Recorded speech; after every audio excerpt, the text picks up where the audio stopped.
from the recent leaked emails from Google.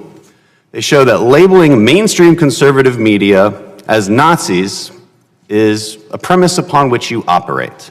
It's not even a question, according to those emails. The emails say, given that Ben Shapiro, Jordan Peterson, and Dennis Prager are Nazis, given that that's a premise, what do we do about it?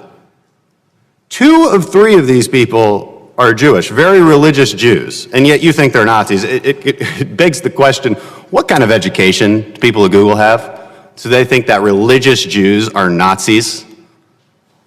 3 of these people had family members killed in the Holocaust. Ben Shapiro is the #1 target of the alt-right, and yet you people operate off the premise that he's a Nazi.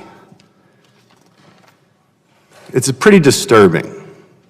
And it gets to the question, do you believe in hate speech? How do you define that? Can you give me a quick definition right now? Is it written down somewhere, Google? Can you give me a definition of hate speech? Congressman, yes. So hate speech, again, as updated in our guidelines now, extends to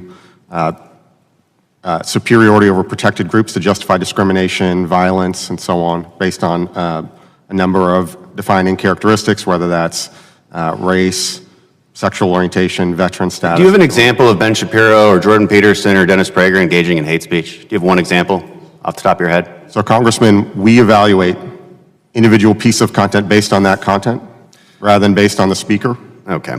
Let's get to the next question. Do you believe speech can be violence? All right, there's not can you incite violence, that is very clearly not protected. But can speech just be violence? Do you believe that speech that isn't specifically calling for violence can be labeled violence and therefore harmful to people? Is that possible? Congressman, I'm not sure I fully understand the distinction you're drawing. Certainly, again, incitement to violence or things that are encouraging dangerous behavior, those are things that would be against our policies. Here's the thing. When you call somebody a Nazi, you can make the argument that you're inciting violence, and here's how. As a country, we all agree that Nazis are bad. We actually invaded an entire continent to defeat the Nazis. It's normal to say hashtag punch a Nazi because there's this common thread in this country that they're bad and that they're evil and that they should be destroyed.